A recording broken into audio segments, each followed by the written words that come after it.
इस समय जो प्रमोद जी थे यहाँ पे शमशान भूमि पे पहुँचे हुए हैं। हमारे बीच में अपना मछुआ समाज के कार्यकर्ता हैं और काफ़ी उनके रिश्तेदार से लेके घर तक सभी लोग यहाँ पे उपस्थित हैं। कुछ जानना चाहते हैं कि कल जो पुलिस चौकी में गए थे, हॉस्पिटल में गए थे, तो क्या मैटर कैसे आपको पता चला? मुझे एक्चुअली पहली बात तो मैं आपके चैनल को धन्यवाद देता हूँ, आपके दर्शकों को धन्यवाद देता हूँ कि जो आप लोग ऐसे संवेदनशील मुद्दों को उठाते हैं, उसके लिए आप लोगों को बहुत बहुत धन्यवाद है। आपने मुझे एक्चुअली 11 बजे के आसपास से पता चला कि ऐसी ऐसी घटना हो गई है, तो मैंने कई लोगों को बोला, राकेश भाई के माध्यम से सूचना बहुत सारे लोगों को मिल चुकी थी, तो मैं जिनको जिनको फ़ोन करता था वो लोगों ने बोला कि नहीं हम लोग पहुंच रहे हैं। तो लगभग 11:30 पौने 12 बजे के आसपास टीम के बहुत सारे यहाँ पहुँच चुके थे। मैं हालांकि थोड़ा लेट पहुँचा था, लेकिन टच में था सारी चीज़ों को लेकर कहीं ना कहीं। तो इस तरह की घटनाएं नहीं होनी चाहिए, इसकी निंदा की जानी चाहिए और प्रशासन को भी कहीं ना कहीं इस चीज़ का संज्ञान लेना चाहिए कि जो क्राइम हो रहा है उसके ऊपर कुछ नया कुछ प्रपोजल देना चाहिए प्रशासन। इस समय जो क्राइम हो रहा है मुंबई में देखा जा रहा है, कहीं ना कहीं बहुत कांड ये सब सुनाई दे रहा है, बच्चियों से लेकर हर चीज़ जो है हो रहा है। तो क्या जो न्याय तो मिलेगा ही, पर ये बंद होना चाहिए? देखिए, यह एक बहुत लंबा प्रोसेस है और ये कहीं न कहीं एक कह सकते हैं कि लोगों के अंदर से कानून का डर ख़त्म हो गया है। और डर इसलिए ख़त्म हो गया है कि कहीं न कहीं अगर कोई भी आदमी कहीं पकड़ा जाता है या किसी क्राइम सीन को करता है तो उसको कहीं न कहीं एक पॉलिटिकल एंगल दे दिया जाता है। मैं समझता हूँ ये सबसे बड़ा रीज़न है क्राइम बढ़ाने का। तो जहाँ भी इस तरह की घटनाएँ होती हैं, सभी पॉलिटिकल पार्टियों को, प्रशासन को अपनी जवाबदेही के साथ में अगर इस काम को नहीं करेंगे तो लोगों के अंदर बहुत आक्रोश है, लोगों के अंदर बहुत गुस्सा है, चाहे वो पॉलिटिकल पार्टियां हों, चाहे प्रशासन हो। जिस दिन लोगों का गुस्सा फूटेगा उस दिन बहुत बड़ा बवंडर होने वाला है, यही कहूँगा। इसलिए सबसे यही कहूँगा, प्रशासन हो चाहे पॉलिटिकल पार्टियाँ हो या संगठन हो, अपनी अपनी जवाबदारी को कहीं न कहीं लोग चूक रहे हैं। वो जिम्मेदारी से लोग काम करें, ऑटोमेटिक क्राइम कम हो जाएगा।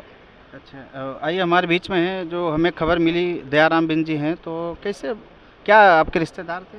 हाँ, मेरे रिश्तेदार थे, मेरे चचेरे जीजा जी हैं। तो हमें खबर मिला कि भाई उनका कोई गला काट दिया है। तो हम सभी लोगों से, मछुआ समाज, बिन समाज, सभी अपने निषाद समाज, सभी ग्रुप में डाला गया कि भाई सब लोग आइए और यहाँ पर हम लोग एकत्रित हो रहे हैं। तो उस समय तो सभी लोग आ गए, करीबन पुलिस चौकी में हम लोग 100 से 150 जन इकट्ठा हो गए।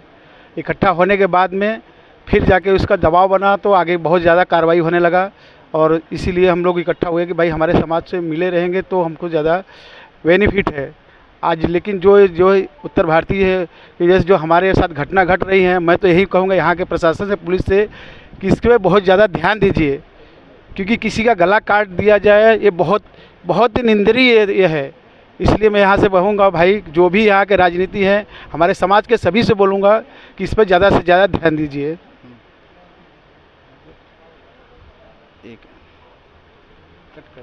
आप बोलोगे? दीदी आप बोले।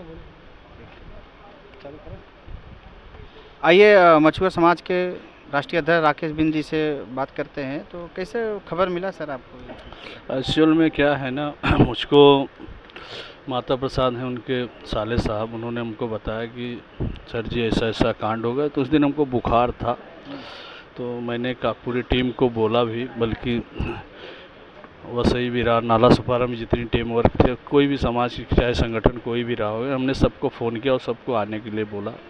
तो वहाँ पे मैं बोला ज़्यादा से ज़्यादा लोग जाएंगे तो भी दबाव पड़ेगा, नहीं तो अन्यथा दबाव नहीं होएगा। तो काफ़ी लोग ने प्रयास किया, भीड़ भी हुई, लेकिन उसके बावजूद भी प्रशासन इन लोग का नहीं सुना। तो हमने कमिश्नर साहब को और एसपी साहब से बात किया, तब जाके उसमें दबाव पड़ा। दबाव होने, ऐसी घटनाएं अगर होती हैं तो समाज को एकजुट होकर एक मंच पे आना चाहिए, ना कि जो है ईर्ष्या और आपस में ईगो दिखाना चाहिए। ये ज़िंदगी चली जाती, वापस आता नहीं है। और समाज को एकजुट होकर अगर वहाँ उत्तर प्रदेश से अगर महाराष्ट्र में आए हैं कमाने के लिए, तो कम से कम अपने समाज के लोगों को चाहिए एकजुट होकर कार्य करें।